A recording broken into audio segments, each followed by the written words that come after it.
بسم اللہ الرحمن الرحیم۔ السلام علیکم۔ آپ دیکھ رہے ہیں quit of Quranic YouTube channel. آج میں آپ کے ساتھ 15ویں روزے کا بہت ہی خاص ذکر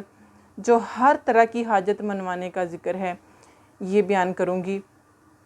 جو 15ویں روزے آپ اس ذکر کو کثرت کے ساتھ کریں گے تو اللہ تعالیٰ سے اپنی ہر قسم کی حاجت کے لیے دعا کریں گے تو اللہ تعالیٰ آپ کی جو بھی حاجت ہوگی وہ ضرور قبول فرمائیں گے۔ یعنی کہ دوسرا عشرہ جا رہا ہے ماشاءاللہ سے، اور اس میں آپ نے دوسرا عشرہ کی جو مغفرت کی دعا ہے، مغفرت کا عشرہ ہے یہ دوسرا عشرہ، تو وہ دعا جو ہے وہ کثرت سے پڑھتے رہیں۔ استغفر اللہ ربی من کل ذنب و اتوب الیہ، اس کو بہت زیادہ کثرت کے ساتھ پڑھیں، اور جب اس کو پڑھ رہے ہوں تو اللہ تعالیٰ سے یہی دعا کریں کہ یا اللہ میرے جتنے گناہ ہیں صغیرہ کبیرہ، جو بھی میری غلطیاں خطائیں ہیں وہ ساری معاف فرما دے مجھے، تو انشاءاللہ ضرور مغفرت کا ذریعہ بن جائے گا آپ کا، اگر آپ اس دعا کو کثرت کے ساتھ پڑھتے ہیں۔ تو رمضان المبارک میں روزہ افطار کروانا اور سحری کروانا بہت ہی اجر و ثواب کا باعث بنتا ہے، تو کوشش کیا کریں کہ کسی غریب کا روزہ افطار کروا دیں، کسی غریب کا روزہ کی سحری کروا دیں، یعنی کہ اس کی سحری افطاری کا انتظام کریں، تو کوشش کریں، اللہ تعالیٰ آپ کو بہت زیادہ اس کا اجر و ثواب عطا فرمائیں گے۔ حضرت زید بن خالد رضی اللہ تعالیٰ عنہ سے روایت ہے کہ رسول اللہ صلی اللہ علیہ وسلم نے فرمایا، جس کسی نے یعنی کہ کسی روزہ دار کو افطار کرایا یا کسی مجاہد کو جہاد کا سامان دیا تو اس کو روزہ دار، یعنی کہ جیسے روزہ دار نے روزہ رکھا تو روزہ کھلوانا، یعنی کہ افطاری کروانے والے نے جب اس کی افطاری کروائی تو اس کو بھی اتنا ہی ثواب ملے گا جتنا کہ روزے دار کو ملا ہے، تو اسی طرح مجاہد کے مثل ہی ثواب ملے گا اس کو جس نے مجاہد کا اسلحہ وغیرہ یعنی کہ دیا، جہاد کا سامان دیا، تو اس کو بھی اتنا ہی ثواب ملے گا جتنا کہ جہاد کرنے والے کو ملا ہے۔ تو دیکھیں یہ کتنی بڑی فضیلت ہے کہ اگر آپ جہاد نہیں کر رہے، جہاد کا سامان دے دیتے ہیں تو آپ کو جہاد کا ثواب مل گیا، اور اگر آپ روزہ نہیں رکھ رہے کسی مجبوری کی وجہ سے تو آپ نے کسی دوسرے کا روزہ سحری و افطاری کروائی ہے تو اس کا ثواب آپ کو اتنا ہی ملے گا جتنا کہ روزہ دار کو ملا۔ تو کوشش کیا کریں کہ کسی بہن بھائی یعنی کہ محلے میں ارد گرد دیکھیں کہ کون ہے ایسا کہ جو روزہ نہیں رکھ سکتا، یعنی کہ اس کے پاس کھانے پینے کا سامان نہیں ہے، روزہ رکھ سکتا ہے لیکن کھانے پینے کا سامان نہیں ہے، سحری افطاری کا سامان نہیں ہے، تو کوشش کریں کہ اس کو سحری افطاری کا سامان لے کر دیں، تو آپ کو اس کا ثواب جو ہے یعنی کہ جتنا روزے دار کو ثواب ہوگا اتنا ہی آپ کو اس کا ثواب ملے گا۔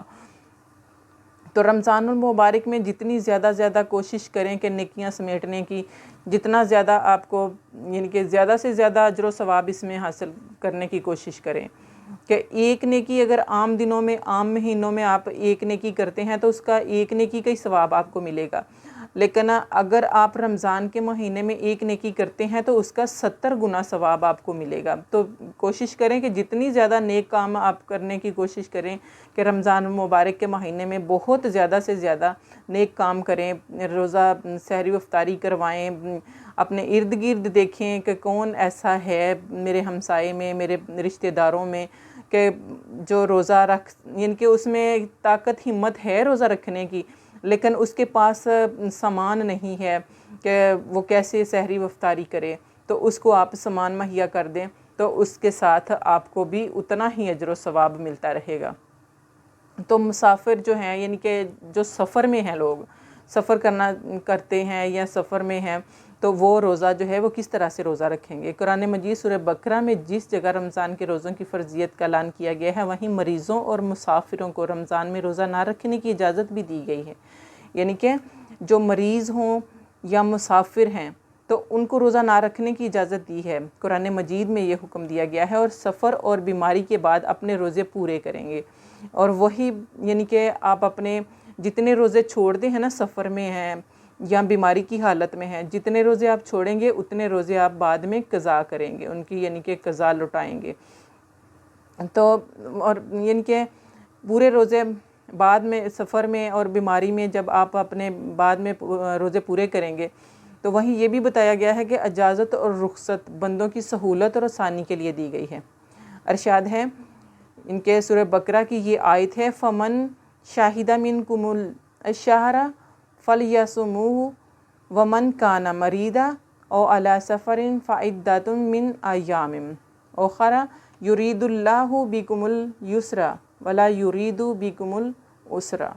یعنی کہ دیکھیں قرآن مجید میں ہمیں اللہ تعالیٰ حکم فرما رہا ہے، اور جو تم میں سے رمضان کا مہینہ پائے تو وہ اس پورے مہینے کے روزے رکھے، اور جو مریض یعنی کہ جو مریض ہے یا سفر میں ہے تو اس کے ذمہ دوسرے دنوں میں رمضان کے یعنی کہ اپنے باقی گنتی پوری کرے روزے کی۔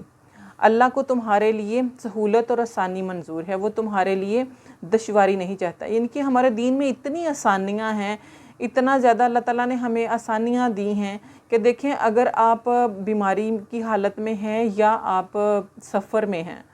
تو آپ روزہ نہ رکھیں، ان دنوں کا روزہ جو ہے وہ آپ بعد میں یعنی کہ آسانی کے ساتھ اس کو پورا کر لیں۔ اگر آپ جان بوجھ کر چھوڑ رہے ہیں تو اس کی آپ کو اس طرح اجازت نہیں ہے، وہ آپ 60 یعنی کہ 60 روزے رکھیں گے تو پھر آپ کا ایک روزہ پورا ہوگا۔ یہ ہے ان لوگوں کے لیے جو بیماری کی حالت میں ہیں یا یعنی کہ سفر میں ہیں۔ اس آیت سے ہمیں خود معلوم ہو گیا کہ یہ رخصت بندوں کی سہولت اور آسانی کے لیے اور تنگی اور دشواری سے ان کو بچانے کے لیے دی گئی ہے، یعنی کہ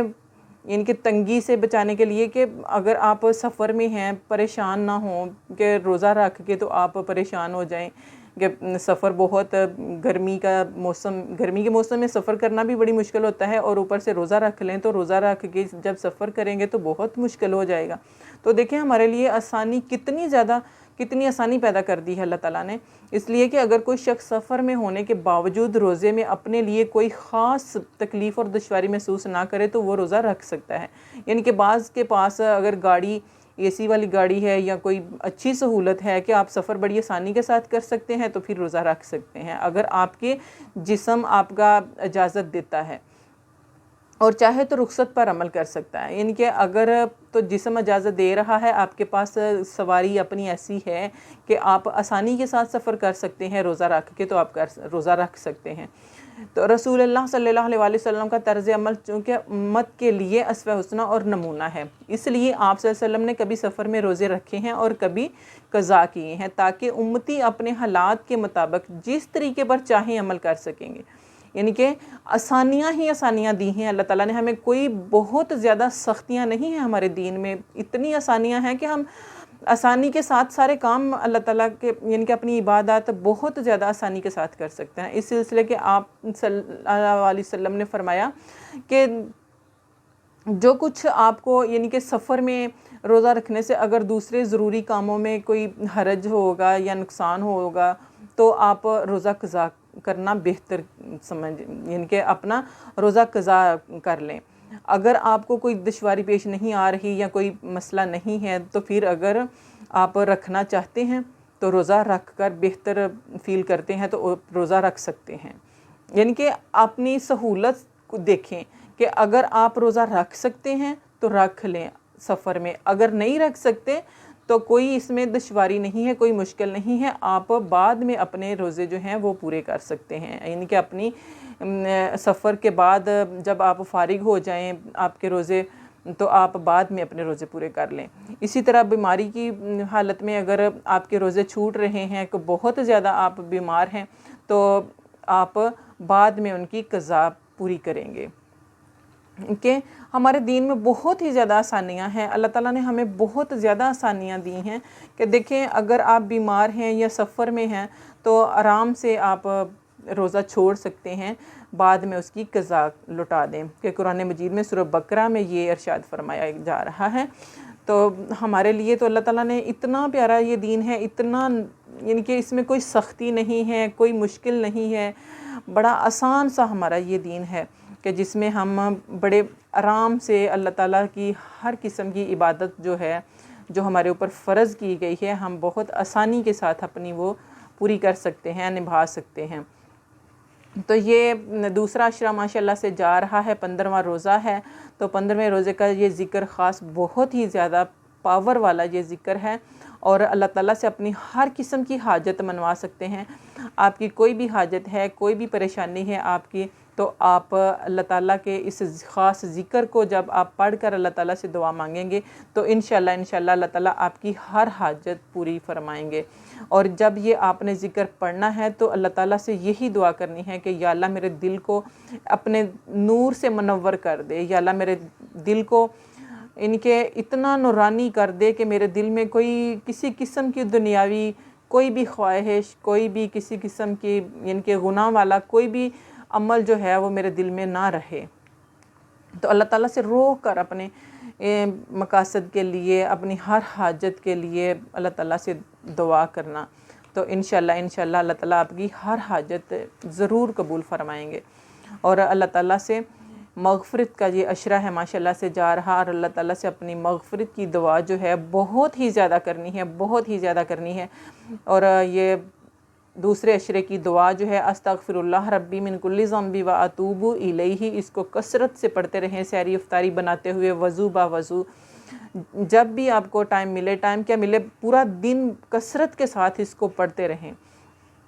تو اس کی برکت سے دیکھنا آپ کے گھر میں آپ کو کتنا زیادہ اس سے رزق حاصل ہوگا، آپ کو آپ کی اولاد جو ہے وہ بہت زیادہ ان کے آپ کی فرما بردار ہو جائے گی، اور اللہ تعالیٰ آپ کے ہر قسم کے ان کے دکھ درد تکلیفیں پریشانیاں آپ کی ختم کر دیں گے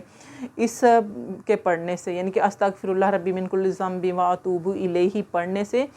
ہر طرح کا یعنی کہ کوئی بھی مسئلہ ہے، کوئی بھی پریشانی ہوتی ہے نا، تو اس کے پڑھنے سے وہ آپ کی پریشانی جو ہے وہ ختم ہو جائے گی۔ تو اس کو کثرت کے ساتھ پڑھیں، کیونکہ جب آپ ایک بار اس کو پڑھیں گے تو اس کی ان کے ایک نیکی کا ثواب آپ کو ملے گا، تو جب آپ رمضان میں پڑھیں گے تو رمضان میں 70 گنا ثواب جو ہے وہ آپ کو اس کا حاصل ہوگا۔ اور ویسے بھی یہ دوسرے عشرہ کی مغفرت کی دعا ہے، اور اس کو بہت ہی زیادہ اتنا زیادہ پڑھیں، اتنا زیادہ اس کو پڑھیں کہ اللہ تعالیٰ آپ کو رزق سے مالا مال کر دے، آپ کو پریشانیوں ان کے جتنی آپ کی پریشانیاں ہیں وہ تمام کی تمام ختم ہو جائیں، گھر کی تمام تکلیفیں، پریشانیاں، مشکلیں ساری کی ساری ختم کر دے اللہ تعالیٰ اس یعنی کہ یہ مغفرت کی دعا پڑھنے کی فضیلت سے۔ تو اس کو آپ نے کثرت کے ساتھ پڑھنا ہے، بہت ہی زیادہ۔ یہ جو 15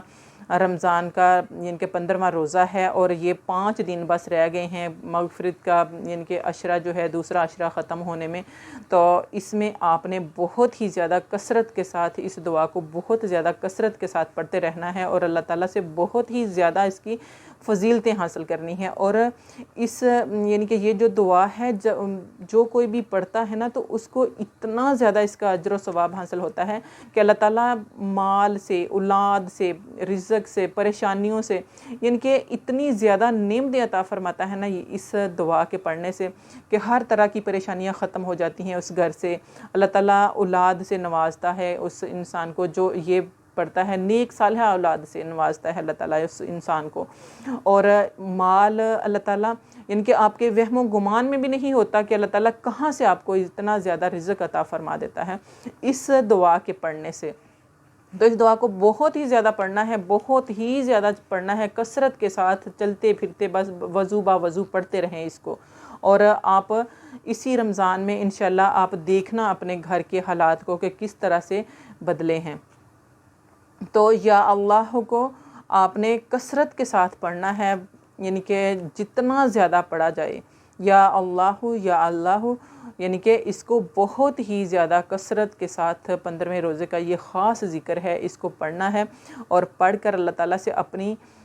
ہر قسم کی کوئی بھی آپ کی حاجت ہے آپ نے اللہ تعالیٰ سے اس میں یعنی کہ اس ذکر کے پڑھنے کے بعد بہت زیادہ رو کے دعا کرنی ہے اور اپنی حاجت منوانی ہے، انشاءاللہ آپ کی ہر حاجت پوری ہوگی۔ آپ کو میری ویڈیو پسند آئے لائک کریں، کمنٹ کریں، شیئر کریں، چینل کو سبسکرائب کر دیں، بیل آئیکن کو پریس کریں تاکہ ہر نئی آنے والی ویڈیو بر وقت آپ تک پہنچتی رہے۔ اللہ حافظ۔